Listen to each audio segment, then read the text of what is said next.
चला तर आज आपण बनवूया जवळ्याचा झणझणीत असा रस्सा।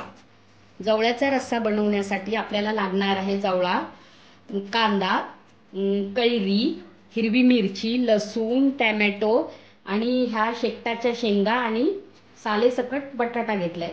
सालेसकट का घेतलाय कारण का सालेसकट घेतल्याने त्या जवळ्याच्या रस्स्याला चांगली टेस्ट येते यासाठी।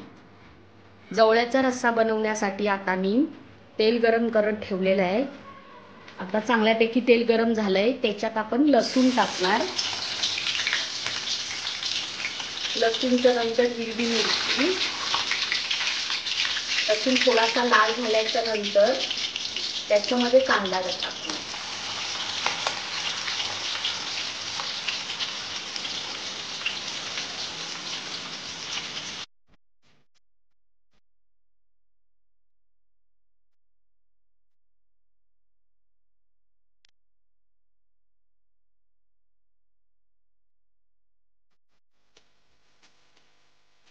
तर कांदा आपला चांगला फ्राय झालेला आहे।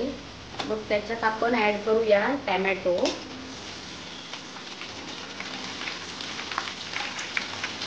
टोमॅटो कांद्यामध्ये चांगला फ्राय करून घ्यायचा तेल सुटेपर्यंत।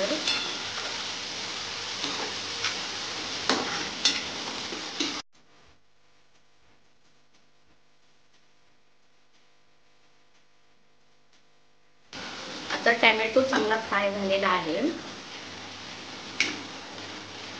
आता त्याच्यामध्ये आपण हळद टाकायची। हळदच्या नंतर जाणार मसाला।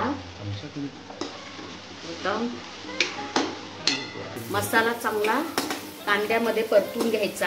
मग त्याच्यामध्ये आपण बटाटे आणि ही शेकटाची शेंग टाकणार।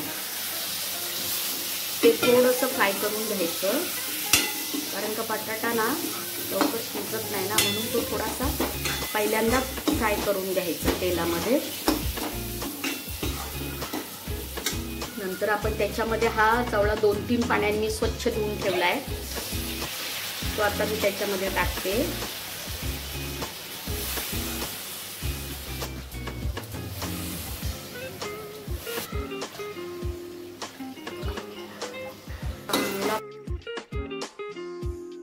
आता अशा प्रकारे जवळा, बटाटा आणि ही शेकटाची शेंग चांगली मसाल्यामध्ये फ्राय करून घ्यायची।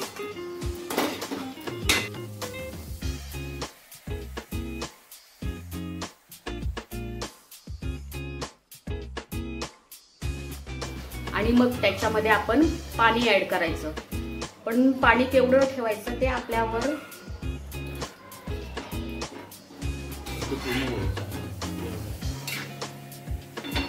तर त्याच्यामध्ये आपण पाणी ऍड केलंय।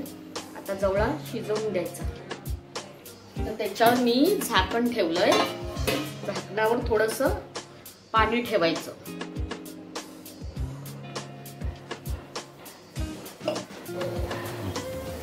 आता 10-15 मिनिटांनी आपण त्याच्यावरचं ताट काढून घेतलं आणि त्याच्यामध्ये बघायचं बटाटा शिजत आलाय की नाही। हे बघा आता बटाटा चांगला शिजलेला आहे। त्याच्यामध्ये आपण कैरी ऍड करायची।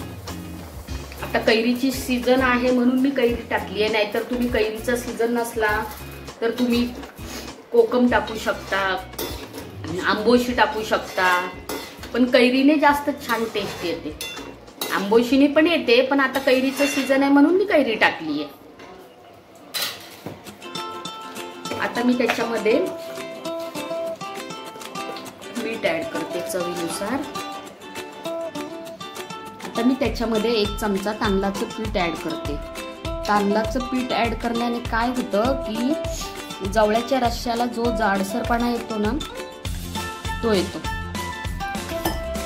जवळ्याचा रस्सा असा पातळ कळकळीत नाही होत, असा जाड होतो।